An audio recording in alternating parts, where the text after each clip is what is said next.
네, 은희로운 섹터 장은희입니다. 어젯밤 속보로 많이들 들으셨을 것 같은데요. 한강 작가 이야기입니다. 자세한 이야기 면밀하게 살펴보도록 하겠습니다.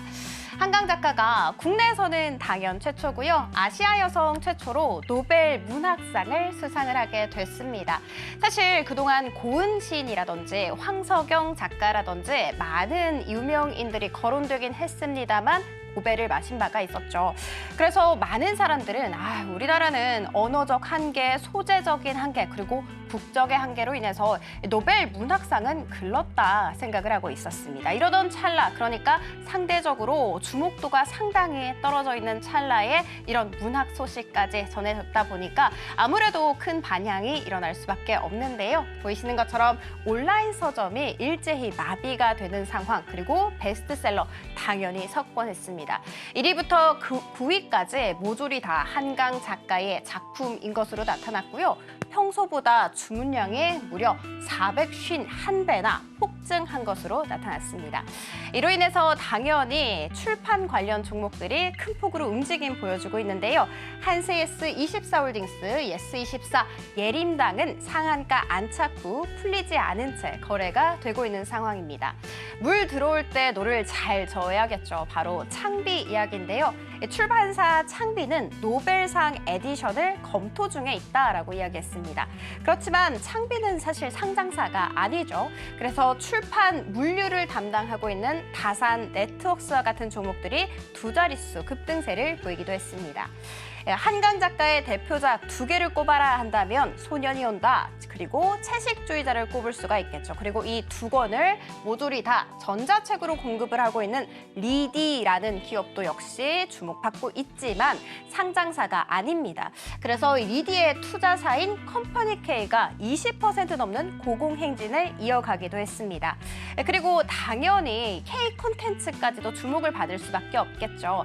AP통신에 따르면 기생충, 오징어 게임, BTS, 그리고 블랙핑크를 함께 거론을 하면서 이번 수상은 점점 커지고 있는 한국 문화의 국제적 위상을 반영했다라고 이번 수상을 평가하기도 했습니다. 그렇지만 제가 한번 주가 흐름 찾아봤더니 기생충이라든지 오징어 게임 관련 종목은 움직이지 않더라고요. 당시에 주목받았을 때 큰 폭으로 급등세를 보였다가 일제히 시세를 다 반납하고 여전히 지지부진한 상황 이어가고 있고요. BTS, 블랙핑크, 그러니까 엔터 관련 종목들 흐름도 한번 살펴봤더니 오늘은 전반적으로 약세를 켜고 있는 모습이었다는 거 참고해 주시면 좋을 것 같습니다. 자, 그리고 두 번째 이야기 들어가 보도록 하겠습니다. 우리의 또 다른 아픈 손가락 삼성전자, 그러니까 반도체 이야기를 해볼까 하는데요. 오늘은 그래도 상승불 켜내고 있습니다. 어떤 소식이었냐? 관세청에서 오늘 발표한 자료에 따르면 10월 1일부터 10일까지 수출입 현황을 공개했습니다. 전년 동기 대비해서 33.2% 폭증한 것으로 나타났고요. 당연히 반도체가 잘 견인을 해줬겠죠. 반도체 수출 살펴봤더니 전년 동기 대비 45.5% 증가한 것으로 알려졌습니다. 그리고 글로벌 호재도 있었죠. 엔비디아 블랙웰이 벌써 12개월분 다 매진이 됐고요. 그리고 AMD가 AI 칩을 새롭게 출시를 했습니다. 사실 이사수에 따르면 이번 AI 칩이 엔비디아 것을 이길 것이다 라고 이야기를 했지만 시장은 전혀 공감하지 않는 모습이었습니다. 그럼에도 불구하고 그녀의 발언은 주목을 받았습니다. 어떤 발언이었냐? AI 수요가 기대 이상이다. 그렇기 때문에 HBM 메모리가 중요하다라고 이야기를 했기 때문에 우리 국내 관련 종목들이 상승세 그릴 수 있었습니다. 자, 그리고 또 다른 당연히 중요한 이슈 체크를 해봐야 될 텐데요. 오늘 드디어 3년 2개월 만에 기준금리 연 3.5%에서 연 3.25%로 인하했습니다. 0.25% 인하하게 되면서 오늘 반도체 일부 종목들이 상승세 보여주고 있습니다. 삼성전자는 6만 전자를 향해서 가고 있고요. DI와 하나 마이크론과 같은 종목들은 두 자릿수 강한 상승세, HPSP 같은 경우에는 10% 가깝게 상승세 그리고 있고요. SK하이닉스 같은 경우에는 장 초반만 하더라도 약세를 보이고 있었습니다만 지금 현재는 상승 전환하는 데 성공을 했다라는 거 말씀드리도록 하겠습니다. 자, 이렇게 이슈 2개 체크를 해봤으니까요. 다음으로는 국내 테마 탑3 들어가 보도록 하겠습니다. 최상단에 이름을 올리고 있는 쪽은 웹툰입니다. 소설 다음엔 웹툰일까요? 일단 간밤 미증시에서 나스닥에 상장이 되어 있는 네이버 웹툰 관련주 운영하고 있는 기업이죠. 웹툰 엔터테인먼트가 8% 가깝게 급등세를 그리기도 했습니다. 그래서 오늘 장 초반만 하더라도 이 세 종목 모두 다 20% 고공행진을 하기도 했거든요. 그런데 지금 현재는 시세를 대부분 반납한 상황이라는 거 말씀드리도록 하겠습니다. 자, 그리고 우리 시장에서 요즘 빼놓을 수 없는 것 바로 경영권 분쟁 이야기인데요. 희비가 정확하게 엇갈리고 있는 상황입니다.